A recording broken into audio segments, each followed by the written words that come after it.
Welcome to our channel. Today, we're diving into the fascinating history of the Maurya Empire, the first large empire in India. Imagine a time when most of the Indian subcontinent, a landmass teeming with diverse cultures and peoples, was unified under a single banner. That's what the Mauryas achieved, and it's a story full of ambition, intrigue, and wisdom. Let's explore its rise, its key figures, and its eventual decline, uncovering the legacy of this ancient superpower. Every empire, from the vast Roman Empire to the mighty Incas, started somewhere. The Maurya Empire began with a visionary leader named Chandragupta Maurya. Picture a young Chandragupta witnessing the fragmented political landscape of ancient India. How did he go from an ambitious youth to the founder of India's first great empire? It wasn't a solo mission. Chanakya, a brilliant strategist, set the stage for Chandragupta. Together, they were an unstoppable force. They challenged existing powers, forging alliances and conquering territories. Imagine their ambition, uniting a land as diverse as India.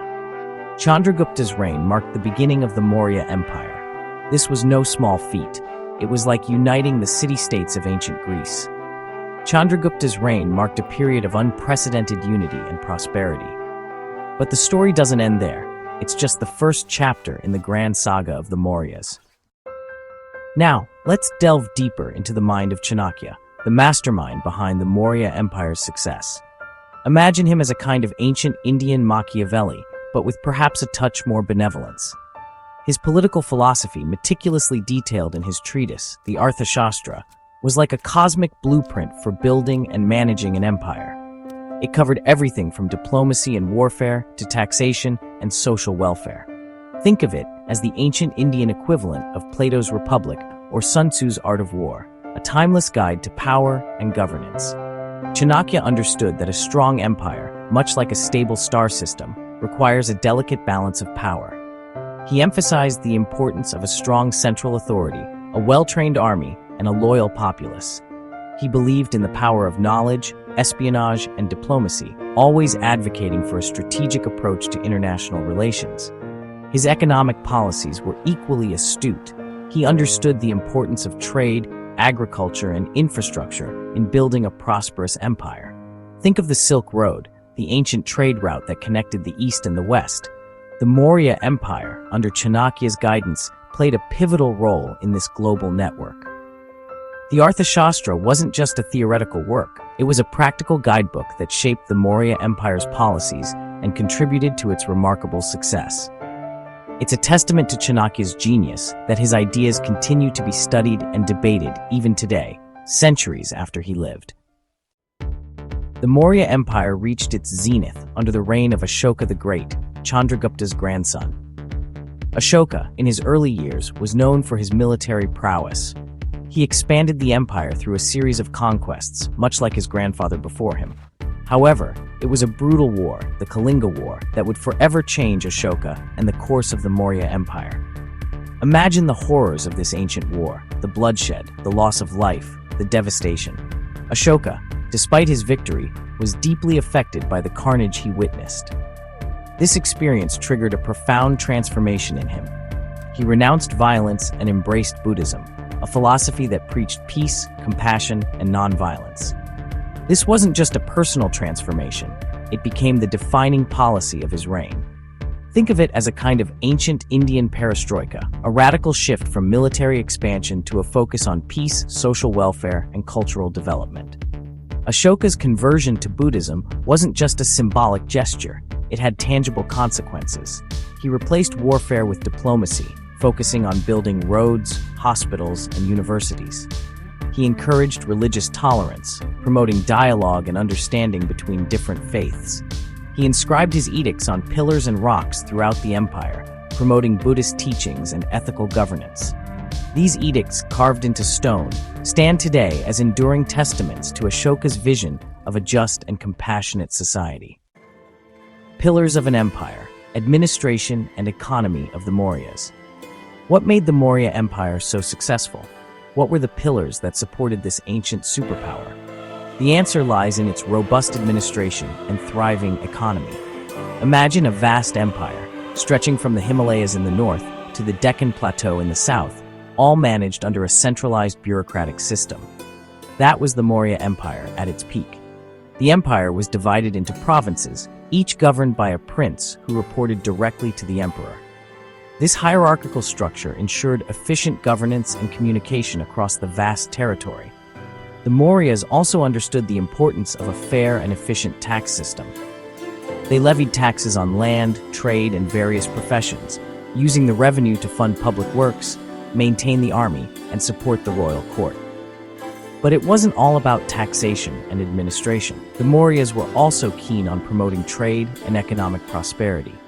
They built roads, standardized weights and measures, and even issued a single currency to facilitate commerce.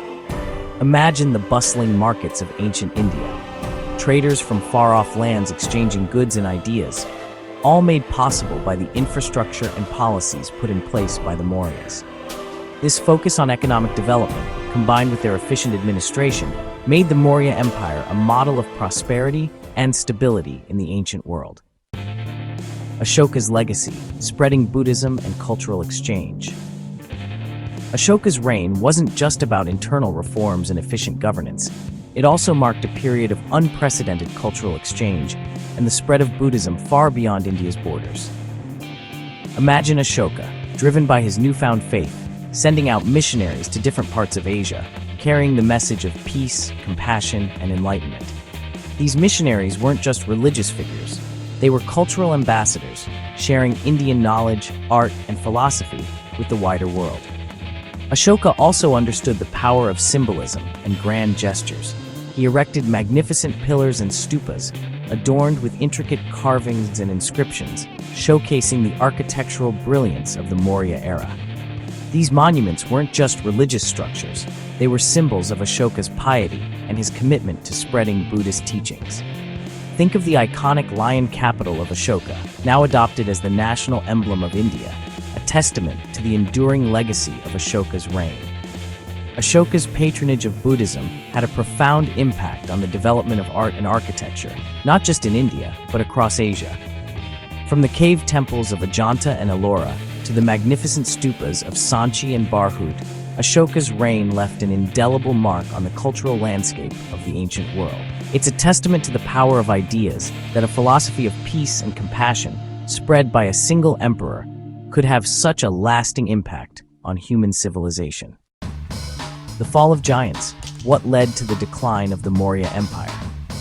Even the most powerful empires, much like stars in the cosmos, eventually fade away. The Maurya Empire, despite its grandeur and achievements, was no exception. So what led to the decline of this once mighty empire? Well, like any good cosmic mystery, there wasn't just one single factor. It was a confluence of events, a perfect storm that eroded the foundations of this ancient superpower. One of the key factors was the succession of weak rulers after Ashoka's death. His successors lacked his vision, his charisma, and his ability to hold the vast empire together. Imagine the centrifugal forces pulling at the edges of the empire, regional governors asserting their independence, and external threats looming large. Internal strife and external pressures began to take their toll. The empire, once a model of unity and prosperity, started to fragment. Adding to the turmoil, the Mauryan economy, once the envy of the ancient world, began to decline. Overspending on wars and public works, coupled with a decline in trade, strained the empire's resources. Think of it as a slow but steady decline, a gradual unraveling of the intricate tapestry woven by Chandragupta and Ashoka. The final blow came with the assassination of the last Mauryan emperor, Brihadratha, by his own general, Pushyamitra Shunga. This marked the end of the Maurya dynasty and ushered in a new era in Indian history. The Maurya Empire, though it ultimately met the fate of all empires, left an indelible mark on the Indian subcontinent and beyond. It laid the foundation for a unified India, established a model of efficient governance, and played a pivotal role in spreading Buddhism and Indian culture across Asia. Their story reminds us that even the grandest structures eventually crumble, but the ideas and values they represent can continue to inspire and shape our world. Thanks for watching. If you enjoyed this video, don't forget to like, share, and subscribe for more educational content. See you next time.